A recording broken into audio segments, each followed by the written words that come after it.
नमस्कार, nation India में आपका स्वागत है। मेरा नाम है विपिन निवाग। राजस्थान के 2018 में हुए विधानसभा चुनाव में बहुजन समाज पार्टी ने 25 से ज्यादा सीटों पर सियासी गणित बिगाड़ दिया था। इन सीटों पर मायावती की बहुजन समाज पार्टी को जितने वोट मिले थे उतने वोटों से भाजपा और कांग्रेस के प्रत्याशियों की हार और जीत सुनिश्चित हुई थी। अब मायावती ने बीते कुछ दिनों से ताबड़तोड़ राजस्थान के दौरे करने शुरू किए हैं।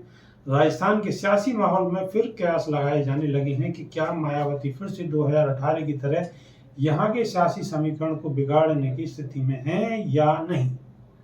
वहीं इस विधानसभा चुनाव में बसपा सुप्रीमो ने ऐसा सियासी दांव भी चला है जिसका असर लोकसभा चुनाव पर सीधे तौर पर पड़ रहा है।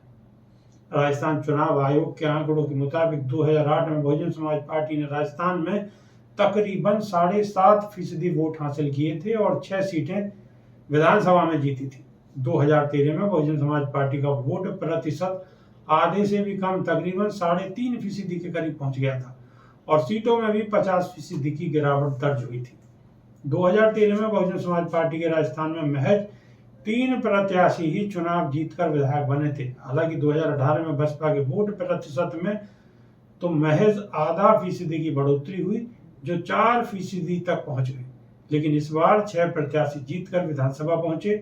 राजनीतिक जानकारों का कहना है कि 2018 में ही तकरीबन 2 दर्जन से ज्यादा ऐसी सीटें थीं जहां पर बहुजन समाज पार्टी के प्रत्याशियों की वजह से भाजपा और कांग्रेस के प्रत्याशियों की हार जीत सुनिश्चित हुई थी। हालांकि बसपा प्रत्याशियों के जीतने के साथ साथ वोट प्रतिशत की हिस्सेदारी पर राजस्थान के सियासी जानकारों का अपना अलग ही मत है। सियासी जानकारों का कहना है कि बहुजन समाज पार्टी अपने जनाधार के साथ विधायक तो बनवा लेती है, लेकिन अपनी पार्टी के साथ उनको जोड़ नहीं पाती। इसकी सबसे बड़ी वजह सरकार में शामिल न होना है। राजनीतिक विश्लेषक और वरिष्ठ पत्रकार गुरदीप लांबा कहते हैं कि मायावती ने अपने पुराने अनुभव से सीख लेते हुए ही इस बार सबसे बड़ा सियासी दांव खेला है। वे बताते हैं कि मायावती ने कहा है कि अगर उनकी वजह से किसी की सरकार बनती है तो वह सरकार में शामिल होकर समर्थन देंगी।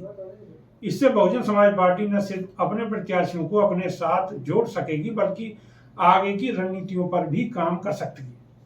लेकिन लांबा कहते हैं कि राजस्थान में क्या इस बार वह सियासी परिस्थितियां बनेंगी जिसमें बसपा को समर्थन देने की जरूरत पड़ेगी या नहीं, यह तो चुनाव परिणाम ही बताएंगे। वहीं बहुजन समाज पार्टी ने इस बार फिर राजस्थान के चुनाव में मजबूती से दांव आजमाने की पूरी सियासी फील्डिंग सजाई हुई है।